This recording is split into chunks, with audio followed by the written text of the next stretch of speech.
नमस्कार एक स्वतंत्र साक्षात्कार को आपण मानक स्वागत करुच्ची मु मनोरंजन पंडा।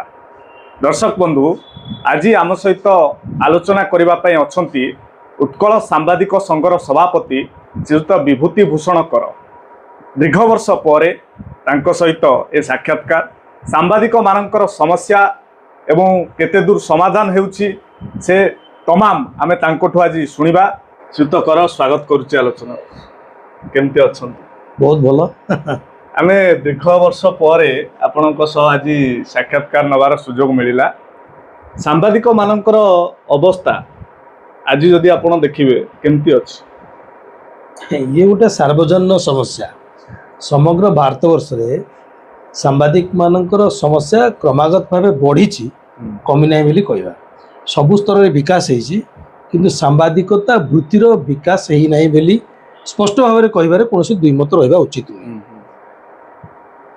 19 क संवैधानिक संविधान आधार रे 19 क अधिनियम रे आमे समस्ते सांबादिकता करूथाई जे बाक स्वाधीनता कथा कहबार अधिकार को लेकिन आम सांबादिकता करुचे। सेमिति कौन से निर्दिष्ट नियम बा अधिनियम संवैधानिक व्यवस्था नाही जो थे आम सांबादिकता वृत्ति को निर्वाह करने सहित आमर वृत्तिगत अधिकार को हासिल करवा भावुची जो आम ठकी चलीचे। तो संविधान जिते तीनोटी स्तंभ को मान्यता दिगला जदियो परवर्ती समय बाबू माने और नेता माने विभिन्न समय सांबादिक मान को सांबादिकता वृत्ति को चतुर्थ स्तंभ भाव अभिहित कले किंतु चतुर्थ तीनोटी स्तंभ जो सुविधा सुजोग अर्थात दरमा अवसरकालीन भत्ता टीए डीए अन्य सरकारी सुविधा सुजोग पाउचंती सांबादिक माने सेतिरे वंचित होइचंती। सेतिपई संविधान प्रस्तुत होला बेले बाबा साहेब आंबेडकर जतबे ये प्रश्न मते उठी दिला जे सांबादिक मानकू नीतिगत अधिकार काहेकि दिया जीवो नाही। सेतबेले गोटे कथा कुआ जायतिला जे आमे जदि सेही घर भितरे तांकू नै जिबा ताले एमाने बाबू बा अधिकारी नेता एवं जुडिशियरी एमानकू जगिबा परिवर्ते एमान सहित सामिल हो वाचडॉग आख्या दि जाए। संविधान गंडी भितर तृतीय स्तंभ को मान्यता दिगला सांबादिकता वृत्ति को मान्यतार बाहर रखागला किंतु आज केवल राज्य मानकर नुहे भारतवर्षर विकास पे जो मानकर गोटे अनबद्य भूमिका अच्छी से सामाजिक और आर्थिक सुरक्षा देबारे विभिन्न सरकार विभिन्न समय केवल राज्य स्तर नुहे सामग्रिक केंद्र स्तर में विफल। तो आपण जितेबले माने आपण समय सांबादिकता आरंभ कले बा उत्कल सांबादिक संघर सभापति भाव दायित्व नेले सेतेबेले सांबादिक मानकर समस्या आ आजिर दिन में सांबादिक मानकर समस्या ए भितर पार्थक्य कौन देखुछ? केते समाधान हेलानी बा केते समस्या बढ़ुछि? ना देखो समस्या थिला एवं अच्छी किंतु गोटे समय रे सांबादिक मानकर जो मान्यता थिला जो सामाजिक मान्यता थिला जो राजनीतिक प्रतिष्ठा थिला समाज रे जो भली भाव में ग्रहण करा जाउतला आज से निश्चित भाव में आम कहि परिबा कोठना कोठी ह्रास होइछि। एथिपई सांबादिक टे जति मात्रा रे दायी ताटू अधिक दायी होउछन्ती व्यवस्था कना व्यवस्था जो न्याय देबा कथा सांबादिक को देई नाही जो चापरू ऊर्धरे रखिक सांबादिकता करिवार सुजोग देबा कथा मु भावुछि सुजोगर मध्य अभाव अच्छी एवं धीरे धीरे से सुजोग संकुचित हो जाउछि जो सांबादिकटी तार सांबादिकता निष्ठार सहित व्रत पालन कला भली करिवा उचित ता करि पारु नाही। एक दुई रे जो अर्थनैतिक और सामाजिक सुरक्षा कथा आपण प्रश्न करछुनी सेतेबेले कोन थिला आज कोन अछि मु तो कहबी जेतेबेले विशेष आर्थिक अग्रगति देश बा राज्य करि नथिला सेतेबेले बरम सांबादिक माने विशेष आर्थिक सुजोग पाई। मु गोटे छोटिया उदाहरण देवी ट्रेन रे गला बेले सांबादिक मान को 50% सब्सिडी बा रिहाती केंद्र सरकार जोगाउथिले राज्य सरकार भी ताको अनुमोदन करथिले। विभिन्न जगह को गला बेले जो सब डाक बंगला अच्छी से सब रहिबार सुजोग मते मिलुथिला किंतु आज ता छड़ा सरकारी बस ओएसआरटीसी रो जो बस थिला से बस रे सांबादिक मान पे अग्राधिकार दिया जाउथला ताको पे रियाती सुविधा से यातायात करथिले। आज से सुजोग भी नाही ट्रेन रो सब सीट काटी दिया जाइछि बस रे सुजोगर आदौ स्थान नाही एवं जो सम्मान पाउथला सांबादिक से सम्मान आज पाउ नाही तेणु ये दृष्टिकोण मु कहिबी सम्मान सहित आर्थिक जो स्वाधीनता बा सामाजिक सम्मान पाइबा कथा सांबादिक क्षेत्र आज वंचित कहीं वंचित होला कहीं सम्मान को अपहरण करा राजनैतिक इच्छा शक्तिर अभाव ही सांबादिक मानू ये अवस्था को आनी केवल राजनैतिक इच्छा शक्तिर अभाव एवं राजनेता मानकर बा दल मानकर क्षमतासीन दल मानकर जो मनोवृत्ति अच्छी जे गोटे सांबादिक केवल मोर स्तुतिगान करू से मनोवृत्तिर प्रभाव ही सांबादिकता एवं सांबादिकर क्षति करुछि तो एथुरु केमती सांबादिकटी मुक्त होई परिबो ये गोटे बड़ कष्टसाध्य प्रश्न आम जो समाजर विभिन्न वर्ग केवल राजनैतिक व्यक्तिविशेष आउ राजनीति द्वारा प्रभावित होती द्वारा ही सुविधा सुजोग पाँच से निश्चित भाव में कहीपर जी आईन तैयारी करुच्ची जी व्यवस्था खंजीदब सी हूँ राजनेता जहाँ को आम थे भोट दौचे पुणी 5 वर्ष पर आम सुजोग आसूची जदि से इच्छा शक्ति न रही जे वर्ग जी समाजर अग्रिम पंक्ति भाव में विवेचित से वर्ग जी समाजर विकास पे काम करमको ठीक ढंग से परिचालित होगापी सुजोग दौची अवसर दौची से आम कि कर आवश्यकता अच्छी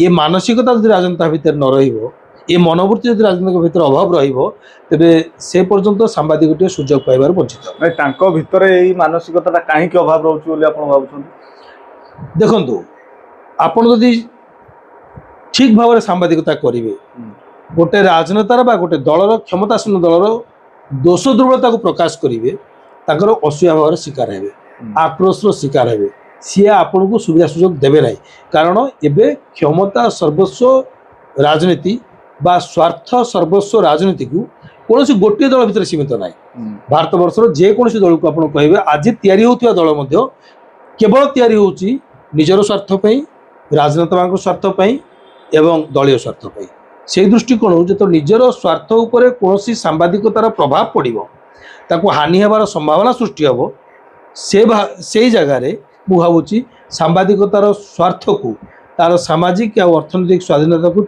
चापी देवार उद्यम राजनेता मान करेंगे तो आप भावुना कि जे गोटे गणमाध्यम मालिक जिते गोटे निर्दिष्ट दल सहित संपृक्ति रोचे निर्दिष्ट दलर से गुणगान करने प्रतिश्रुति दौरान तो से क्षेत्र में से गणमाध्यम संस्थार कर्मचारी माने केमती निरपेक्ष हे बहुत भल प्रश्न देखो आज केवल गणमाध्यम कौन एभली मालिक हाथ में ना जो मालिक केवल राजनैतिक स्वार्थ दृष्टि परिचालना कर बरम गणमाध्यम धीरे धीरे कबलित हो सारी पुंजीपति हाथ में राजनेता सहित आगुरी थिला स्वाधीनता पूर्व जो माने देश स्वाधीनता रे बहुत बड़ भूमिका निर्वाह करते महात्मा गांधी निजे हरिजन खबर कागज करते एवं पंडित जवाहरलाल नेहरू नेशनल हेराल्ड खबर कागज प्रकाशित करते से भाव में केसरी खबर कागज बाल गंगाधर तिलक करते जो माने देश स्वाधीनता रे बड़ भूमिका निर्वाह करते से नेतृत्व माने गोटे अलग उद्देश्य थिला समाज को परिचालित करने गोटे सहमति तैयारी करने विकास दिगरे बा सचेतनता सृष्टि करने दिगरे खबर कागज को लगेवाई किंतु आज दिन में विशेषकर 1990 मसीहा पर जो ग्लोबलाइजेशन हो गला आर्थिक सहजता आसीगला से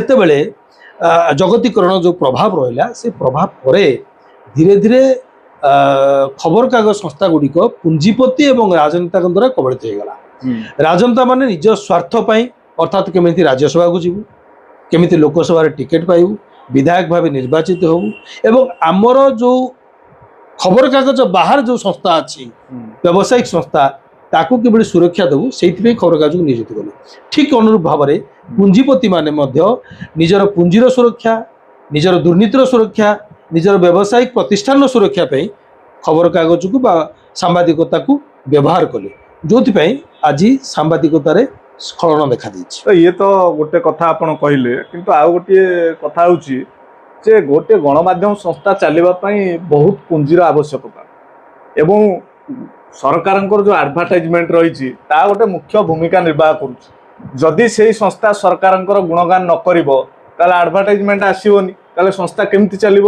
ତେଣୁ ମାଲିକଟିଏ ବାଧ୍ୟ ହେଉଛି ସରକାରଙ୍କର ଗୁଣଗାନ କରିବା ପାଇଁ।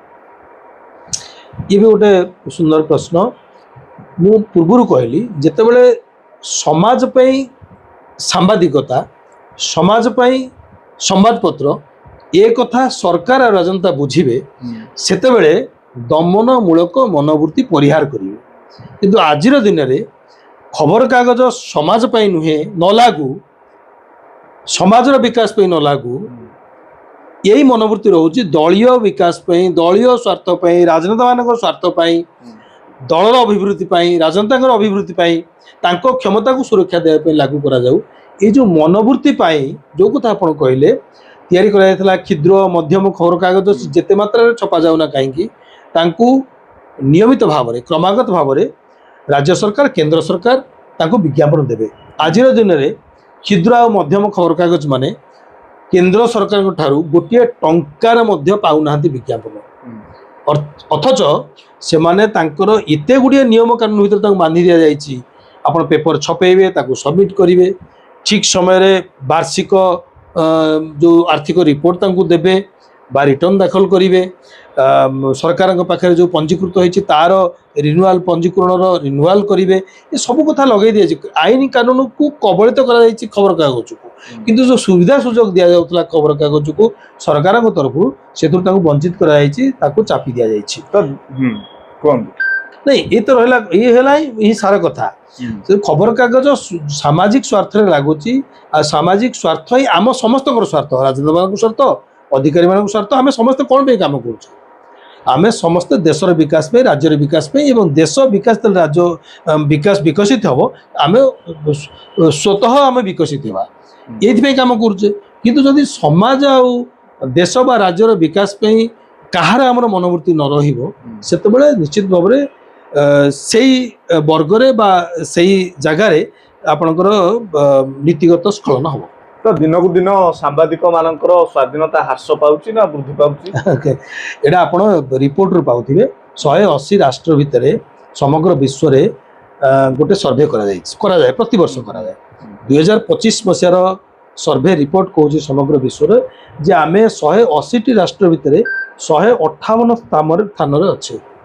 ଅର୍ଥାତ୍ ଆମେ ମାତ୍ର ଆମ ଉପରେ ଆଉ 22ଟି ରାଷ୍ଟ୍ର ଅଛି। ଅର୍ଥାତ୍ ଆମ ଆଗରେ ମଧ୍ୟ ନେପାଳ ଭଳି, ଶ୍ରୀଲଙ୍କା ଭଳି ରାଷ୍ଟ୍ରମାନେ ଅଛନ୍ତି ଯେଉଁମାନଙ୍କର ସାମ୍ବାଦିକତା ବୃତ୍ତି ଆମଠାରୁ ଅଧିକ ସ୍ୱାଧୀନତାପୂର୍ଣ୍ଣ। ଏଇଥିରୁ ଆପଣ ସ୍ପଷ୍ଟ ଭାବେ ଅନୁମାନ କରିପାରୁଥିବେ ଆମେ କେତେ ସ୍ୱାଧୀନତା ସହକାରେ ସାମ୍ବାଦିକତା କରୁଛେ।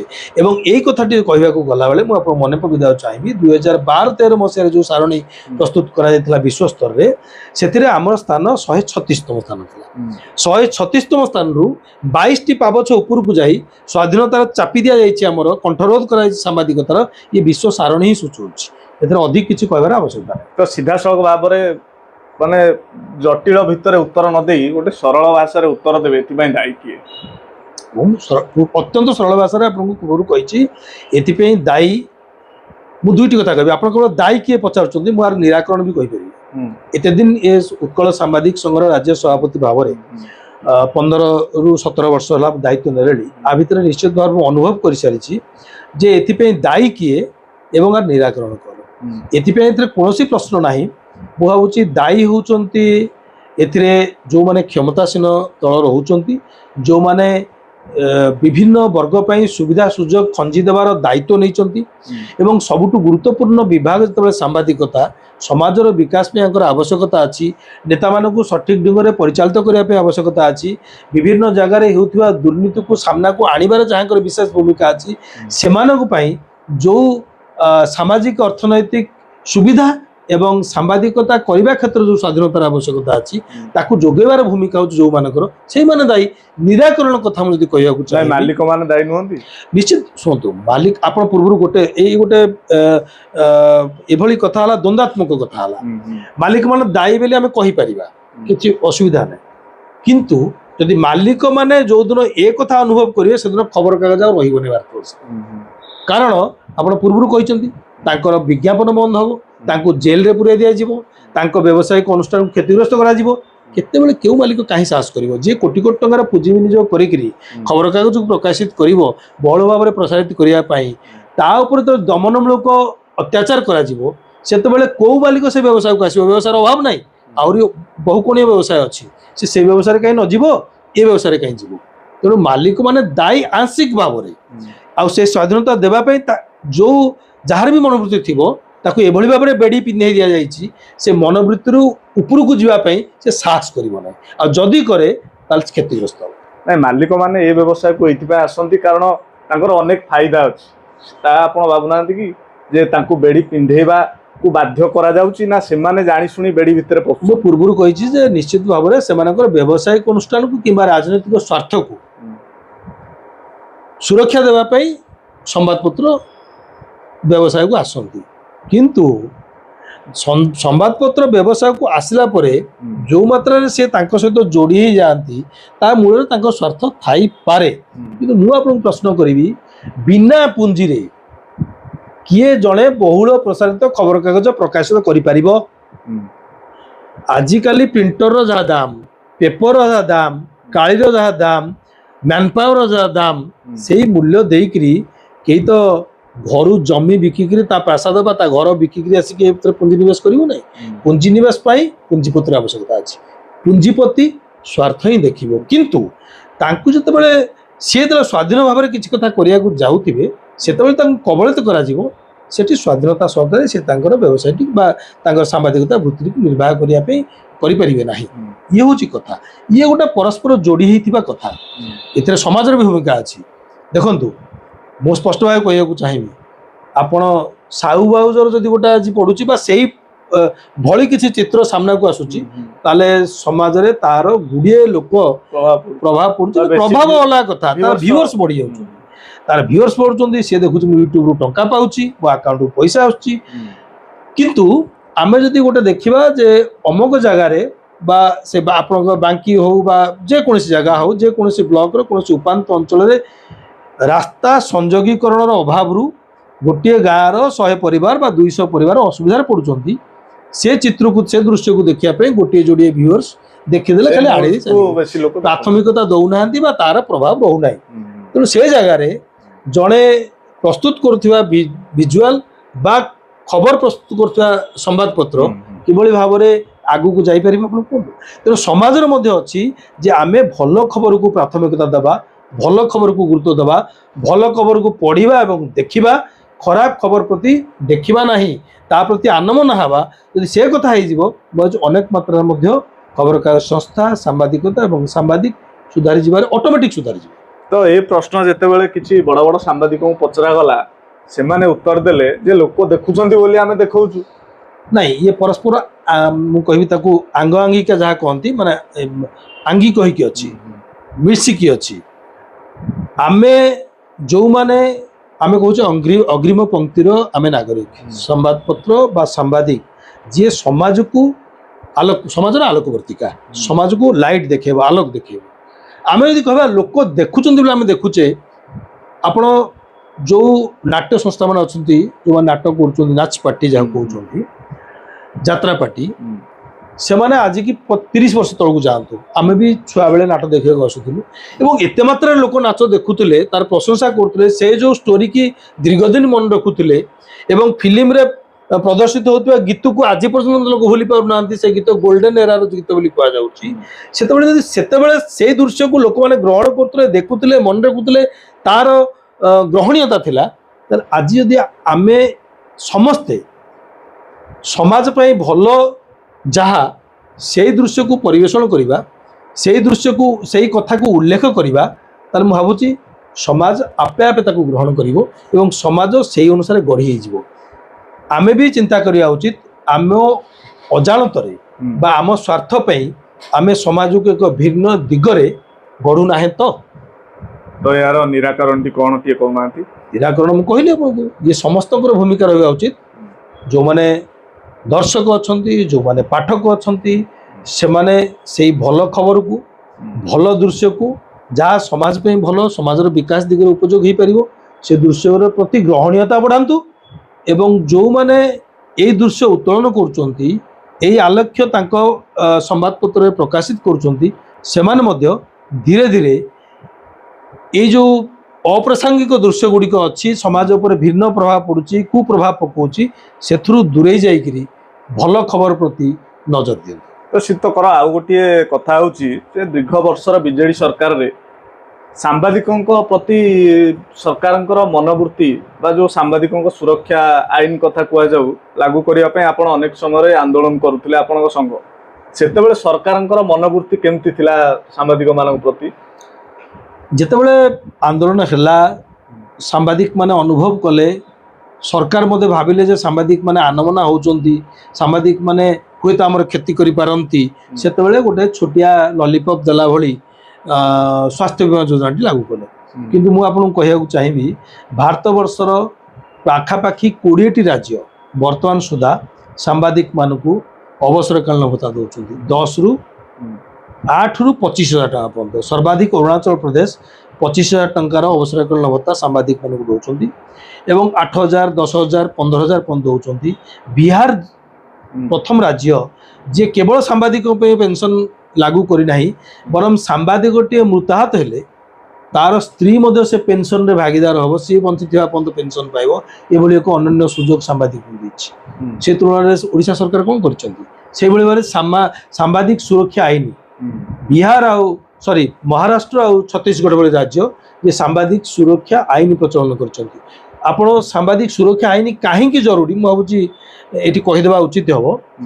ଆପଣ ଦେଖୁଥିବେ ଯେଉଁ ଏ ପ୍ରସଙ୍ଗ ମଧ୍ୟ ଯୋଡ଼ି ରହୁଛି ସାମ୍ବାଦିକତା ସହିତ ଆପଣ ଯଦି କୌଣସି ଖବର ପ୍ରକାଶ କରୁଛନ୍ତି ଗୋଟିଏ ଅଞ୍ଚଳର ସେ ଖବରଟି ଯଦି କୌଣସି ଅସାଧୁ ବ୍ୟବସାୟୀ ଅସାଧୁ ରାଜନେତା ବା ଅସାଧୁ ଅଧିକାରୀ ବିରୁଦ୍ଧରେ ଯାଉଛି ତେବେ ସିଏ ସିଧାସଳଖ ସିଏ କିମ୍ବା ତା ଦ୍ୱାରା ନିୟୋଜିତ କୌଣସି ଅସାମାଜିକ ଲୋକ ଦ୍ୱାରା ସାମ୍ବାଦିକଟି ଆକ୍ରମଣର ଶିକାର ହେଉଛି ଏବଂ ସାମ୍ବାଦିକ ଯେତେବେଳେ ଦ୍ୱାରସ୍ଥ ହୁଏ ଥାନାର ଆକ୍ରମଣର ଶିକାର ହେଲା ପରେ ସିଏ ଯେଉଁ ଏତଲାଟି ଦିଏ ସେ ଏତଲାଟି ସେମିତି ରଖି ଦିଆଯାଏ କାରଣ ଅସାଧୁ ରାଜନେତା ଅସାଧୁ ଅଧିକାରୀ ଅସାଧୁ ବ୍ୟବସାୟୀଙ୍କର ପ୍ରଭାବ ସ୍ଥାନୀୟ ଥାନା ଉପରେ ଅଧିକା ଥାଏ। ଆଉ ଯଦିଓ ସାମ୍ବାଦିକ ସଂଗଠନର ଚାପ ବା ସ୍ଥାନୀୟ ସାମ୍ବାଦିକଙ୍କ ଚାପରେ ସେ ଏଫଆଇଆରଟି ଗ୍ରହଣ କରାଯାଏ ପ୍ରତିବଦଳରେ ଆଉ ଗୋଟିଏ ଏଫଆଇଆର ମଧ୍ୟ ଆକ୍ରମଣକାରୀ ପାଖରୁ ନିଆଯାଏ। ସେ ଏଫଆଇଆରଟି କୌଣସି ହରିଜନ କିମ୍ବା ମହିଳା ପାଖରୁ ଦିଆଯାଇଥାଏ ଏବଂ ସାମ୍ବାଦିକକୁ ପରୋକ୍ଷରେ ବାଧ୍ୟ କରାଯାଏ ତୁମେ ଯଦି ଚାପ ପକାଇବ ଆକ୍ରମଣକାରୀକି ଗିରଫ କରିବା ପାଇଁ ତୁମେ ମଧ୍ୟ ଗିରଫ ହେବାକୁ ପ୍ରସ୍ତୁତ ହୁଅ। ଲୋକ ଲଜ୍ଜାରେ ସମାଜ ଲଜ୍ଜାରେ ସାମ୍ବାଦିକ ତାକୁ ସମାଧାନ କରିଦିଏ। ସେଇଠି ସାହସ ବଢ଼େ ସେହି ସବୁ ଅସାଧୁ ଲୋକମାନଙ୍କର ପୁନଃ ଆକ୍ରମଣ କରିବା ପାଇଁ ସାମ୍ବାଦିକ ଉପରେ ଯେଉଁଥିପାଇଁ ଆମେ କହୁଛୁ ବା ଆମ ସଂଗଠନ କହୁଛି ସାମ୍ବାଦିକ ସୁରକ୍ଷା ଆଇନ ଆବଶ୍ୟକତା ଅଛି। ଅର୍ଥାତ୍ ଏଥିରେ ଆମେ ପ୍ରାବଧାନ ରଖିବା ପାଇଁ ସରକାରଙ୍କୁ ଗୋଟେ ଡ୍ରାଫ୍ଟ ପ୍ରପୋଜାଲ ମଧ୍ୟ ଦେଇଛୁ ଯେଉଁଥିରେ ଗୋଟେ ସାମ୍ବାଦିକକୁ ଆକ୍ରମଣ ହେଲେ ହଠାତ୍ ତା ବିରୁଦ୍ଧରେ ତାକୁ ପଞ୍ଜୀକୃତ କରାନଯାଉ କୌଣସି ଉପଖଣ୍ଡୀୟ ବା ଜିଲ୍ଲାସ୍ତରୀୟ ପୋଲିସ ଅଧିକାରୀ ଦ୍ୱାରା ତାର ଯାଞ୍ଚ କରାଯାଉ। ମୁଁ କହିବିନି ଯେ ସବୁବେଳେ ସାମ୍ବାଦିକଟି ଆକ୍ରମଣ ଶିକାର ହୁଏ ଅନେକ ସମୟରେ ତାର ନିଜସ୍ୱ ସମସ୍ୟା ନେଇକରି ବା ଜମିବାଡ଼ି ଗଣ୍ଡଗୋଳ ନେଇକି ମଧ୍ୟ ହୁଏ ତାକୁ ରୂପ ଦିଆଯାଏ କିନ୍ତୁ ସେଇଥିପାଇଁ କହୁଛି ପଞ୍ଜୀକୃତ କରିବା ପୂର୍ବରୁ ଯାଞ୍ଚ କରାଯାଉ। ଆଉ ସ୍ଥାନୀୟ ପୋଲିସ ଅଧିକାରୀ ଦ୍ୱାରା ଯାଞ୍ଚ ନ କରିବାର କାରଣ ଯେଉଁ ଆମର ଦାବି ରହିଛି ସ୍ଥାନୀୟ ପୋଲିସ ଅଧିକାରୀ ସବୁବେଳେ ସ୍ଥାନୀୟ ନେତା ସ୍ଥାନୀୟ ଅଧିକାରୀ ସ୍ଥାନୀୟ ଅସାଧୁ ବ୍ୟବସାୟୀଙ୍କ ଦ୍ୱାରା ପ୍ରଲୋଭିତ ହୋଇଥାଏ ତା ଦ୍ୱାରା ପରିଚାଳିତ ହୋଇଥାଏ। ତେଣୁ ଉପଖଣ୍ଡୀୟ କିମ୍ବା ଜିଲ୍ଲାସ୍ତରୀୟ ଅଧିକାରୀ ଦ୍ୱାରା ଯାଞ୍ଚ କରାଯାଉ ଯଦି ସାମ୍ବାଦିକ ଉପରେ ଆକ୍ରମଣକାରୀ ଯିଏ ହେଇଛି ତାକୁ ସାବ୍ୟସ୍ତ ଦୋଷୀ ସାବ୍ୟସ୍ତ ତା ପାଇଁ କଠୋର ଦଣ୍ଡ ବିଧାନ କରାଯାଉ ଜେଲ୍ ଏବଂ ଜୋରିମାନା। 2 ନମ୍ବର 3 ନମ୍ବର କଥା ଆମେ ରଖିଛୁ ଯେଉଁ ସ୍ୱାସ୍ଥ୍ୟ ବୀମା ଯୋଜନାଟି ବର୍ତ୍ତମାନ ପ୍ରଚଳିତ କରାଯାଉଛି ଆପଣ ଦେଖନ୍ତୁ ଆଜି ଯଦି ଓଡ଼ିଶାର ସାମ୍ବାଦିକମାନଙ୍କୁ ଦେଖିବେ ତାହେଲେ 80%ରୁ ଉର୍ଦ୍ଧ୍ୱ ସାମ୍ବାଦିକ ହେଉଛନ୍ତି ଯୁବ ସାମ୍ବାଦିକ। ମୁଁ ଭାବୁଛି ତାଠୁ ଆହୁରି କମ୍ ହେବେ ଏକ୍ଜାକ୍ଟ ସଂଖ୍ୟା ମୁଁ କହିପାରିବିନି କିନ୍ତୁ ତାଠୁ କମ୍ ହେବେ ଆପଣ ନିଜେ ଜାଣୁଥିବେ ଆପଣଙ୍କ ଅଞ୍ଚଳକୁ ଯଦି ଆପଣ ଦୃଷ୍ଟିକୁ ନେବେ ତାହେଲେ ଜାଣିପାରିବେ। ତ ସେମାନଙ୍କ ପାଇଁ ସ୍ୱାସ୍ଥ୍ୟ ବୀମା ଯୋଜନା ଯେତିକି ଆବଶ୍ୟକତା ଅଛି ସେମାନଙ୍କର ବାପ ମା ପାଇଁ ସେତିକି ଆବଶ୍ୟକତା ଅଛି। ତ ସରକାର ସ୍ୱାସ୍ଥ୍ୟ ବୀମା ଯୋଜନା ଲାଗୁ କରିଛନ୍ତି କିନ୍ତୁ ବାପ ମାଙ୍କୁ ବାଦ ଦେଇଛନ୍ତି। ସେଥିପାଇଁ ତ ଯେଉଁ ବିଜୁ ସ୍ୱାସ୍ଥ୍ୟ କଲ୍ୟାଣ ଯୋଜନା ସାମ୍ବାଦିକଟିଏ ସମସ୍ତେ କାହିଁ ବିଜୁ ସ୍ୱାସ୍ଥ୍ୟ କଲ୍ୟାଣ ଯୋଜନାରେ କିଭଳି ଭାବରେ ନାହାନ୍ତି ତ ନା ସମସ୍ତେ କ'ଣ ବିଜୁ ସ୍ୱାସ୍ଥ୍ୟ କଲ୍ୟାଣ ଯୋଜନାରେ ଅଛନ୍ତି କି ଏବଂ ବିଜୁ ସ୍ୱାସ୍ଥ୍ୟ କଲ୍ୟାଣ ଯୋଜନା ବା ପରବର୍ତ୍ତୀ ସମୟରେ ଯେଉଁ ଆୟୁଷ୍ମାନ ଯୋଜନା ହେଇଛି ସେଥିରେ କ'ଣ ପ୍ରାବଧାନ ଅଛି ପ୍ୟାକେଜ ସିଷ୍ଟମ କରାହେଇଛି ଗୋଡ଼ ଭାଙ୍ଗି ଯାଇଛି ଏତିକି ଟଙ୍କା ଆଖି ଖରାପ ଏତିକି ଟଙ୍କା ଯେଉଁ ଆପଣଙ୍କର ରୋଗ ନେଇକରି ପ୍ୟାକେଜ କରାହେଇଛି ତା ଦ୍ୱାରା କିଭଳି ଭାବରେ ବେନିଫିସିଆରୀ ଉପକୃତ ହେବ। ତେଣୁ ସ୍ୱାସ୍ଥ୍ୟ ବୀମା ଯୋଜନାରେ ବାପା ମାଙ୍କୁ ଯୋଡ଼ି ଦିଆଯାଉ 25 ବର୍ଷରୁ ଉର୍ଦ୍ଧ୍ୱ ସନ୍ତାନ ସନ୍ତତି ମୁଁ ଏ କଥା କାହିଁ କହିଲି ନା ଏବେ ଯେଉଁ ପ୍ରାବଧାନଟି ଅଛି ସେଥିରେ ଅଛି ସ୍ୱାସ୍ଥ୍ୟ ବୀମା ଯୋଜନାରେ ଯେଉଁ ସାମ୍ବାଦିକର ପୁଅ ଆଉ ଝିଅ ମାନେ 25 ବର୍ଷରୁ କମ୍ ହୋଇଥିବା ଦରକାର, ଅବିବାହିତ ହୋଇଥିବା ଦରକାର। ସବୁବେଳେ ଏବେ 25 ବର୍ଷରେ କେହି ବିବାହିତ ହେଉନାହାନ୍ତି, 30 ବର୍ଷ ମଧ୍ୟ ବିବାହ ବୟସ ସୀମା ବଢ଼ିଗଲାଣି ଧୀରେ ଧୀରେ। ତେଣୁ ଅବିବାହିତ 25 ବର୍ଷ ଉର୍ଦ୍ଧ୍ୱ ବାପା ମା ପିଲାମାନଙ୍କୁ ସନ୍ତାନ ସନ୍ତତିମାନଙ୍କୁ ଏବଂ ପରିଣତ ବୟସରେ ଉପନୀତ ହୋଇଥିବା ସାମ୍ବାଦିକର ବାପା ମା ମାନଙ୍କୁ ଏଥିରେ ସାମିଲ କରିବା ଆବଶ୍ୟକତା ଅଛି। ସେଇଭଳି ଭାବରେ ସାମ୍ବାଦିକତା ବୃତ୍ତିରେ ଯଦି କିଏ ବି ଅନୁଭବ କରୁଛନ୍ତି, ଏବେ ଦେଖିବେ ଆମର ପୂର୍ତ୍ତ ବିଭାଗର ବରିଷ୍ଠ ମନ୍ତ୍ରୀ ପୃଥ୍ୱୀ ହରିଚନ୍ଦନ କହିଲେ ଯେ ସାମ୍ବାଦିକ ସୋସିଆଲ ମିଡ଼ିଆରେ ଏଭଳି ଭାବରେ ଚର୍ଚ୍ଚା ହେଉଛି, ଅଶ୍ଳୀଳ ଚର୍ଚ୍ଚା ହେଉଛି, ଯେଉଁ ଚର୍ଚ୍ଚା ଉପରେ ଲଗାମ ଲାଗିବା ଉଚିତ। ସରକାରଙ୍କ ମଧ୍ୟ ଦାୟିତ୍ୱ ରହୁଛି, ଯେହେତୁ 19 କ ଧାରାରେ ପ୍ରତ୍ୟେକଟି ଲୋକ ସାମ୍ବାଦିକ ତାକୁ ସଚେତନ କରିବାର ଦାୟିତ୍ୱ ଅଛି। ତେଣୁ ଏଥିପାଇଁ ଯେଉଁ କ୍ୟାମ୍ପ ହେବା ଉଚିତ, ୱାର୍କସପ୍ ହେବା ଉଚିତ, ତାଙ୍କୁ ସଂଜ୍ଞାନ ନେବା ପାଇଁ, ତାଙ୍କୁ ଆୱାର କରିବା ପାଇଁ, ସଚେତନତା କରିବା ପାଇଁ ଏ ଦାୟିତ୍ୱ ମଧ୍ୟ ସରକାର ନେବା ଉଚିତ। ସେଥିପାଇଁ ଆମେ କହୁଛୁ ଭୁବନେଶ୍ୱରରେ ଗୋଟେ ପ୍ରେସ୍ ଏକାଡେମୀ ଗୋଟେ ଓଡ଼ିଶାରେ ଗଠନ କରାଯାଉ, ଭୁବନେଶ୍ୱରରେ ଗୋଟେ ଭବନ ନିର୍ମାଣ କରାଯାଉ, ପ୍ରେସ୍ ଭବନ, ଯେଉଁଠି ଦୂରଦୂରାନ୍ତରୁ ଆସୁଥିବା ସାମ୍ବାଦିକ ମାନେ ରହଣୀର ସୁଯୋଗ ପାଆନ୍ତୁ ଏବଂ ସେଠି ନିୟମିତ ବ୍ୟବଧାନରେ ସାମ୍ବାଦିକମାନଙ୍କୁ ସଚେତନ କରିବା ପାଇଁ ୱାର୍କସପ୍ର ବ୍ୟବସ୍ଥା। ଯେଉଁମାନେ ବରିଷ୍ଠ ସାମ୍ବାଦିକ ଅଛନ୍ତି, ଯେଉଁମାନେ ଅଭିଜ୍ଞ ସମ୍ପନ୍ନ ସାମ୍ବାଦିକ ଅଛନ୍ତି, ସେମାନେ ତାଙ୍କୁ ଧୀରେ ଧୀରେ, କାରଣ ସମସ୍ତେ 19 କରେ ଆମେ କରୁଛେ, ତ ସମସ୍ତଙ୍କୁ ବାଧ୍ୟବାଧକତା କରାଯାଉ, ତୁମେ ଆସି କ୍ୟାମ୍ପରେ ଯୋଗାଯାଉ, ସରକାରୀ ବ୍ୟବସ୍ଥାଟି କରନ୍ତୁ। ନାଇଁ, ବିଜୁ ଜନତା ଦଳର ଆନ୍ତରିକତା ଅଭାବ ରହିଲା କି ସରକାରଙ୍କର, ଯୋଉଥିପାଇଁ ଏ ସମସ୍ୟା ଗୁଡ଼ିକର ସମାଧାନ ହେଇପାରିଲାନି? ନିଶ୍ଚିତ ଅନ୍ତର୍ଗତ ଥିଲା। ଆମେ ତ ଶେଷ ପର୍ଯ୍ୟାୟରେ ବିଜୁ ଜନତା ଦଳ କ୍ଷମତାରୁ ଯିବାର କିଛି ଦିନ ପୂର୍ବରୁ ଫେବୃଆରୀ ମାସରେ 2024 ଫେବୃଆରୀ ମାସରେ, ଜୁନ୍ ମାସରେ ଇଲେକ୍ସନ୍ ହେଲା, ଫେବୃଆରୀ ମାସରେ ଆମେ ଲୋୟର ପିଏମ୍ଜିରେ ଗାନ୍ଧୀ ମାର୍ଗରେ ବିଧାନସଭା ସମୟରେ ଗୋଟେ ଶୀତକାଳୀନ ଅଧିବେଶନ ସମୟରେ ଗୋଟେ ବଡ଼ ବିକ୍ଷୋଭ ପ୍ରଦର୍ଶନ କରିଥିଲୁ। ସାରା ରାଜ୍ୟରୁ ସଂଘମତ ନିର୍ବିଶେଷରେ 3000ରୁ ଉର୍ଦ୍ଧ୍ୱ ସାମ୍ବାଦିକ ଆସି ଏକାଠି ହେଇଥିଲେ।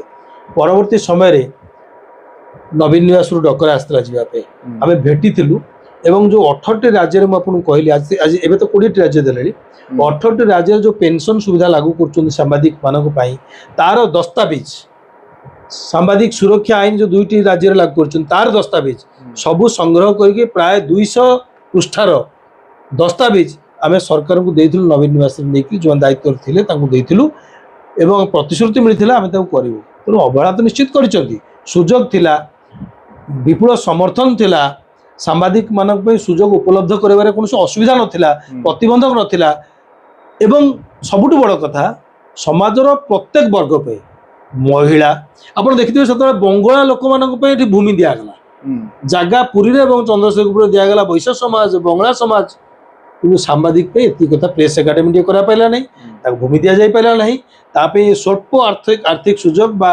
ସାମାଜିକ ସୁଯୋଗ ଦିଆଯାଇପାରିଲା ନାହିଁ। ଅବହେଳା ନିଶ୍ଚିତ ଭାବରେ ସେମାନେ ବି କରିଥିଲେ। ମୁଁ ତ କହିବି ଏବେ 2 ବର୍ଷ ହେଲାଣି ପ୍ରତିଶ୍ରୁତି ବି ପାଉଛୁ। ଆମେ ତ ବିଜେପି ସରକାର, ଆମେ ଦେଖନ୍ତୁ 2024 ମସିହା ଫେବୃଆରୀ ମାସରେ ଯେତେବେଳେ ଆନ୍ଦୋଳନ କରୁଥିଲୁ, ପ୍ରତିବାଦ ସମାବେଶ କରୁଥିଲୁ ବିଧାନସଭା ସମ୍ମୁଖରେ, ସେତେବେଳେ ଆଜି ଯିଏ ମୁଖ୍ୟମନ୍ତ୍ରୀ ମହୋଦୟ ଅଛନ୍ତି ଶ୍ରୀଯୁକ୍ତ ମୋହନ ଚରଣ ମାଝୀ ମହୋଦୟ, ସେତେବେଳେ ଭାରତୀୟ ଜନତା ପାର୍ଟିର ବିଧାନସଭାରେ ମୁଖ୍ୟ ଛାଟିଆ ଥିଲେ, ସିଏ ଆମ ବିକ୍ଷୋଭ ସ୍ଥଳକୁ ଯାଇଥିଲେ। ଆଜି ମଧ୍ୟ ଆମ ପାଖେ ଭିଜୁଆଲ ଉପଲବ୍ଧ ଅଛି। ସେ ଯାଇ ଆମେ ପ୍ରତିଶ୍ରୁତି ଦେଇଥିଲେ ଯେ ଆପଣମାନେ ଯେଉଁ ଦାବି ରଖିଛନ୍ତି ଏ ଦାବି ହେଉଛି ଯଥାର୍ଥ ଦାବି ଏବଂ ଏ ଦାବି କି ଆମେ ଯଦି ସରକାରକୁ ଆସୁ ଯଥାଶୀଘ୍ର ପୂରଣ କରିବା ପାଇଁ ଯତ୍ନବାନ ହେବୁ। ତାଙ୍କ ଭିଜୁଆଲ, ତାଙ୍କ ବାଇଟ୍ ଆଜି ପର୍ଯ୍ୟନ୍ତ ଅଛି। ଅଧଘଣ୍ଟା କାଳ ଆମ ପାଖେ ବସିଥିଲେ, ଘଣ୍ଟାଏ ରହିଥିଲେ, ଅଧଘଣ୍ଟେ ଶୁଣିଥିଲେ, ଅଧଘଣ୍ଟେ ଭାଷଣ ଦେଇଥିଲେ। ତେଣୁ ମୁଁ ଭାବୁଛି ପରବର୍ତ୍ତୀ ସମୟରେ ଯେତେବେଳେ ମୁଖ୍ୟମନ୍ତ୍ରୀ ମହୋଦୟ ଦାୟିତ୍ୱ ନେଲେ, ଆମେ ତାଙ୍କୁ ଶୁଭେଚ୍ଛା ସଦିଚ୍ଛା ଜଣାଇବାକୁ ଯାଇଥିଲୁ ସଂଘ ତରଫରୁ ପ୍ରତିନିଧି ମଣ୍ଡଳ, ସେତେବେଳେ ମଧ୍ୟ କହିଥିଲେ ସମୟ ଦିଅନ୍ତୁ, ନିଶ୍ଚିତ ଭାବରେ ସାମ୍ବାଦିକଙ୍କ କଥା ପୂରଣ ହେବ। କିନ୍ତୁ ଦୁର୍ଭାଗ୍ୟର ବିଷୟ, ଏ ଗତ ବିଧାନସଭା ସମୟରେ କିଛି ବିଧାୟକ ସାମ୍ବାଦିକମାନଙ୍କର ସ୍ୱାର୍ଥ ପୂରଣ ଦିଗରେ ସରକାରଙ୍କର ଭୂମିକା ପ୍ରୟାସ ନେଇକରି କୋଶ୍ଚିନ୍ କରିଥିଲେ। ସେ କୋଶ୍ଚିନ୍ର ଉତ୍ତର ଆସିଛି ଲିଖିତ ଭାବରେ ଯେ ସାମ୍ବାଦିକମାନଙ୍କର କୌଣସି କଥା ସରକାରଙ୍କର ବିଚାରାଧୀନ ବର୍ତ୍ତମାନ ନାହିଁ। ତେଣୁ ଇଏ ସମଗ୍ର ଓଡ଼ିଶାର କାର୍ଯ୍ୟରତ ସାମ୍ବାଦିକମାନଙ୍କୁ ନିରାଶ କରିଛି, ଯେଉଁଥିପାଇଁ ଆମେ ମଧ୍ୟ ଖୁବ୍ ଶୀଘ୍ର ଏବେ ଅନୁଗୁଳରେ ଆମେ 15 ତାରିଖ ଦିନ ଗୋଟେ ପ୍ରେସ୍ କନଫରେନ୍ସ ଡାକିଛୁ, ଗୋଟେ ବୈଠକ ଡାକିଛୁ, ଜରୁରୀକାଳୀନ ବୈଠକ, ଯେଉଁଥିରେ ଆମେ ନିଷ୍ପତ୍ତି ନେବାକୁ ଯାଉଛୁ ଯେ ଖୁବ୍ ଶୀଘ୍ର ଆମେ ଆନ୍ଦୋଳନକୁ ଯିବୁ ସରକାରଙ୍କର ଦୃଷ୍ଟି ଆକର୍ଷଣ ପାଇଁ ଆମେ ଆନ୍ଦୋଳନକୁ ଯିବାର ଆବଶ୍ୟକତା ଅଛି ଏବଂ ଆନ୍ଦୋଳନକୁ ଯିବୁ, କାରଣ ଇଏ ଗୋଟେ ନୈରାଶ୍ୟଜନକ ପ୍ରଭାବ ପକାଇଛି ସାମ୍ବାଦିକମାନଙ୍କ ଉପରେ ସମଗ୍ର ରାଜ୍ୟରେ। କାରଣ ସରକାର ଆଜି ପର୍ଯ୍ୟନ୍ତ ଆମକୁ ଆଶ୍ୱାସନା ଦେଉଥିଲେ, ଆମେ ଅଧିକାରୀଙ୍କୁ ଭେଟିଛୁ, ରାଜନେତାମାନଙ୍କୁ ଭେଟିଛୁ ଯେ ବିଭିନ୍ନ ସମୟରେ ବିଭିନ୍ନ ଉତ୍ସବ ମାନଙ୍କରେ ଯେତେବେଳେ ରାଜନେତାମାନଙ୍କୁ ନିମନ୍ତ୍ରଣ କରୁ ସେଠି ମଧ୍ୟ ଆମକୁ ପ୍ରତିଶ୍ରୁତି ମିଳିଛି।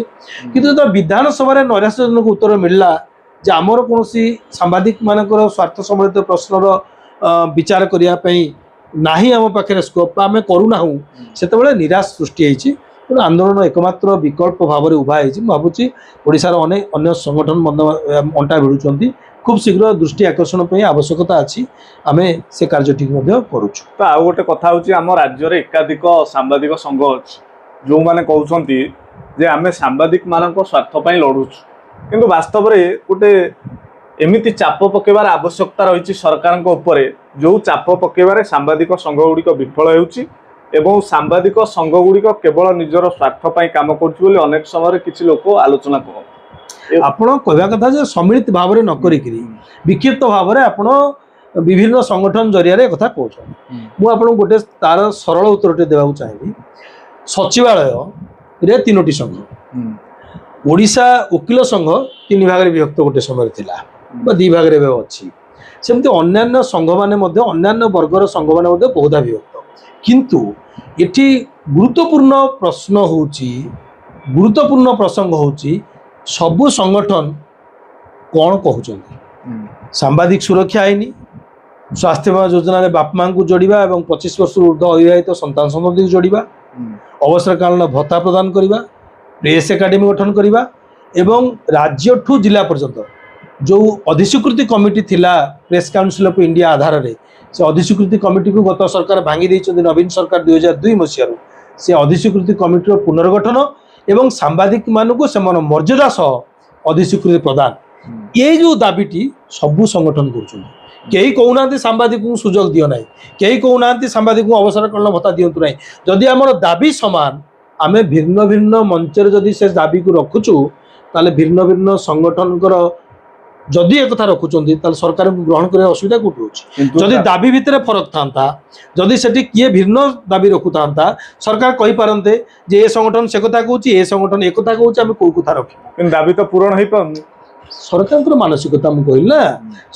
ଆପଣ ଯେଉଁ ପ୍ରଶ୍ନ ମୋତେ ପଚାରିଥିଲେ, ସାମ୍ବାଦିକ ସଂଗଠନ ଗୁଡ଼ିକ ବହୁଧା ବିଭକ୍ତ, ଗୋଟିଏ ମଞ୍ଚକୁ ଆସି କାହିଁକି ଦାବି ରଖୁନାହାନ୍ତି? ହେଇପାରେ ତାଙ୍କର କିଛି ବାଧ୍ୟବାଧକତା ଥାଇପାରେ ସାଂଗଠନିକ ଦୃଷ୍ଟିକୋଣରୁ, କିନ୍ତୁ ଦାବି ତ ସମାନ ନା। ଯଦି ଦାବି ସମାନ, ସରକାର ଗ୍ରହଣ କରିବାର ଅସୁବିଧା କୋଉଠି ରହୁଛି। ଏବଂ ସେଥିପାଇଁ ମୁଁ କହିଲି ଯେ ସରକାରଙ୍କର ମାନସିକତାର ଅଭାବ ଅଛି, ଇଚ୍ଛା ଶକ୍ତିର ଅଭାବ ଅଛି, ଯେଉଁଥିପାଇଁ ସାମ୍ବାଦିକ ପ୍ରସଙ୍ଗ ଅଣଦେଖା ହେଇକି ରହିଛି। ନାଇଁ, ଆଗକୁ ଯଦି ସାମ୍ବାଦିକମାନଙ୍କର, ଆପଣ ତ 12-14 ବର୍ଷ ହେଲା ସଭାପତି ଭାବେ କାର୍ଯ୍ୟ କରୁଛନ୍ତି ଉତ୍କଳ ସାମ୍ବାଦିକ ସଂଘରେ, ଯଦି ସାମ୍ବାଦିକମାନଙ୍କର ଆଗକୁ ଦାବି ପୂରଣ ନ ହୁଏ, ଏ ଆନ୍ଦୋଳନ ଆହୁରି ତୀବ୍ରତର ହେବ ନା କେବଳ ଏଇଭଳି ଭାବରେ ଏମିତି ଚାଲିବ? ନା ନା, ତୀବ୍ରତର ହେବ।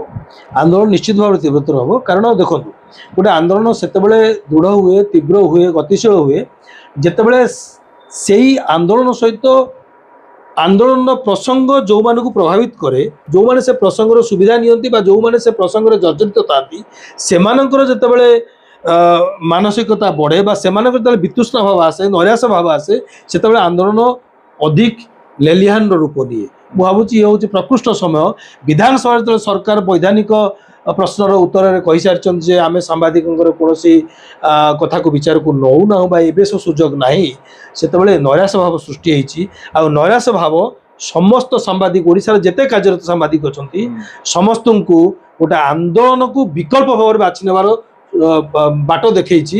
ଏବଂ ସେଇ ଭାବ ଯେତେବେଳେ ଆସିଛି, ଭାବୁଛି ସାମ୍ବାଦିକ ସଂଗଠନ ମାନେ, ଆମେ କେବଳ କରିବାକୁ ଚାହୁଁନୁ, ଭାବୁଛି ସମସ୍ତ ସାମ୍ବାଦିକ ସଂଗଠନ ମାନେ ସେମାନଙ୍କର ସଦସ୍ୟମାନଙ୍କୁ ଏଥିରେ ନିୟୋଜିତ କରିବାର ଚିନ୍ତା କରନ୍ତୁ ଏବଂ ସେ ସୁଯୋଗ ସୃଷ୍ଟି କରନ୍ତୁ ଏବଂ ଗୋଟେ ଡାକରା ଦିଅନ୍ତୁ, ଆମେ ରାଜଧାନୀରେ ଆଗାମୀ ଦିନରେ ସରକାରଙ୍କର ଦୃଷ୍ଟି ଆକର୍ଷଣ କରିବା ପାଇଁ ଯେତେ ଦୃଢ଼ ବଳିଷ୍ଠ ଆନ୍ଦୋଳନ ଗଢ଼ି ତୋଳିବା କଥା ଗଢ଼ି ତୋଳିବା। ତ ପରିଶେଷରେ ଆପଣ ସରକାରଙ୍କୁ କ'ଣ ଆହ୍ୱାନ ଦେବା ପାଇଁ ଚାହିଁବେ ବା କ'ଣ ଚେତାବନୀ ଦେବେ?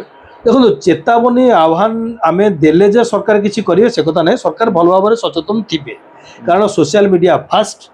ମିଡ଼ିଆ ଗୁଡ଼ିକୁ ସବୁଦିନେ ସରକାରଙ୍କର ମନ୍ତ୍ରୀ, ସରକାରଙ୍କର ଅଧିକାରୀମାନେ ଦେଖୁଛନ୍ତି।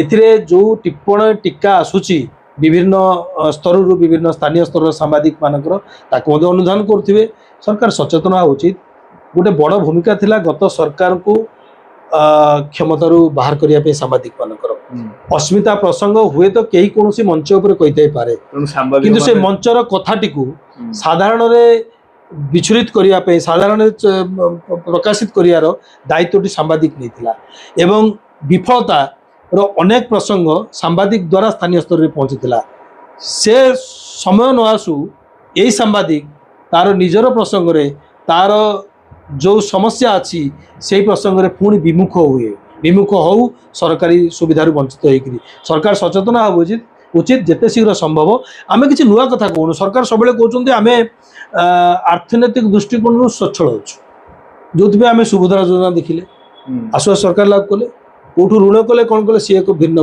भिन्न कथा सरकार आवश्यकता अच्छी ऋण करेंगे परमिट ऋण करने आमर आर्थिक व्यवस्था करुँच से ऋण सुभद्रा योजना रे महिला मानक स्वच्छंद करने स्वच्छल करने सरकार चिंता कर समाजर आलोकवर्तिका सांबादिक मानक से आर्थिक सुविधा कहीं दे पारना देवा उचित ये गोटे प्रश्न रही द्वितीय कथा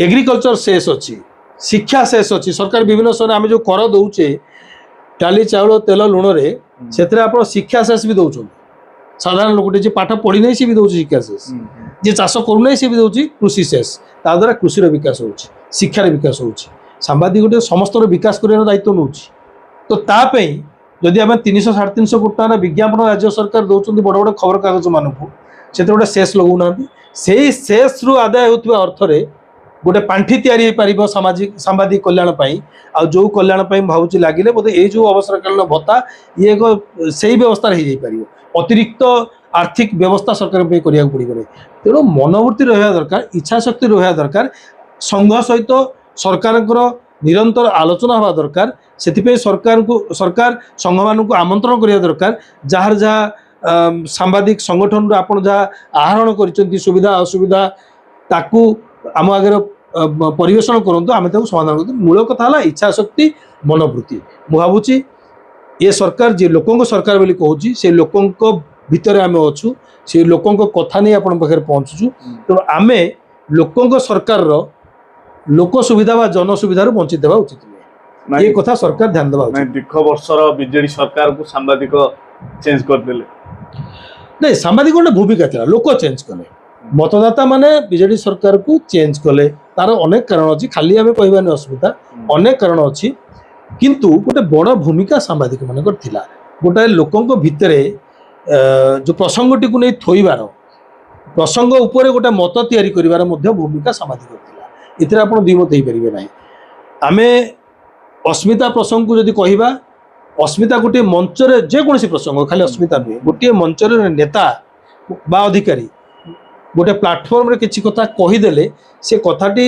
समग्र राज्य में परिव्याप्त हुए ना तार दायित्व नहीं था सांबादिक तो से दृष्टिकोण कहली मतदाता माने सरकार को बदलैले अस्मिता प्रसंग हो बा कहार अतिरिक्त दखल प्रसंग हो बा सुविधा सुजोग न पाइबा प्रसंग हो किए कौन कारण वंचित होता प्रसंग हो किंतु सांबादिक मानकर मध्य गोटे बड़ भूमिका थिला ये समस्त प्रसंग को लोकों पाखे पहुँचेबारे तो आज दिन में सांबादिक संघ गुड़िक ठीक भाव में निज दायित्व और कर्तव्य संपादन करुच्ची निश्चित कर देखु आपण ये गोटे आप जो प्रश्न पचार प्रश्न अनेक लोक भीतर अच्छी विशेषकर सांबादिक मान भीतर अच्छी जे जो सांबादिक संगठन गुड़िक अच्छा मुझे स्पष्ट भाव कहूँ चाहे गोटे सांबादिक संघर सबुठार 1945 मसीह गठित सर्वपुरातन आज दिन में राज्यर सर्वबृहत सांबादिक संघ भाव में ये कथार मुझे दुईपद हेबी ना जे हुए तो सांबादिक मानकर अनेक प्रश्न अच्छी सांबादिक संगठन प्रति जे से माने सठिक भाव में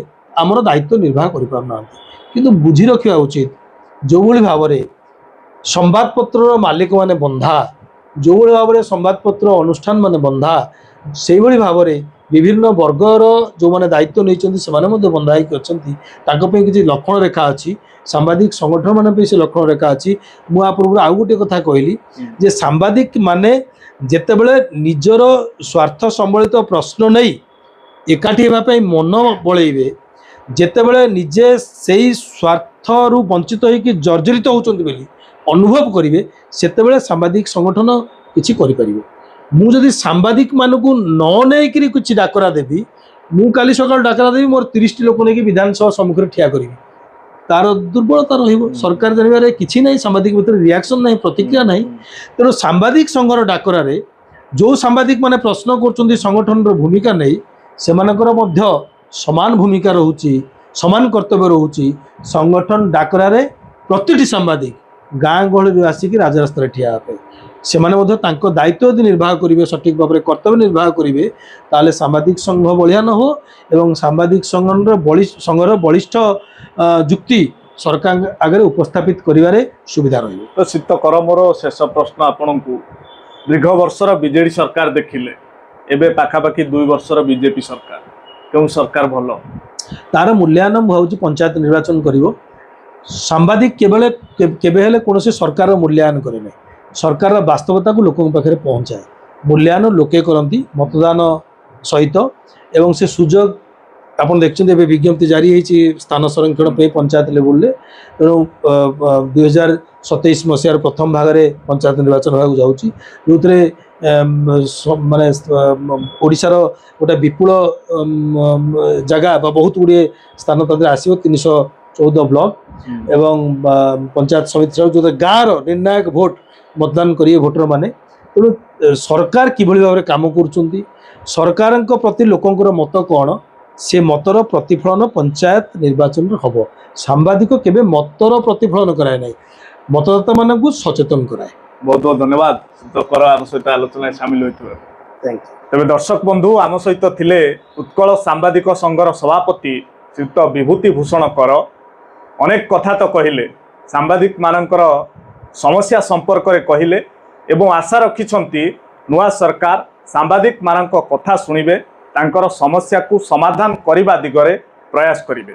ତାହେଲେ ସମୟ କହିବ କେତେ ଦୂର ସାମ୍ବାଦିକମାନଙ୍କର ସମସ୍ୟା ପୂରଣ ହେଉଛି ଏବଂ ସାମ୍ବାଦିକ ସଂଘଗୁଡ଼ିକର ଦାବି ସରକାର ଶୁଣୁଛନ୍ତି।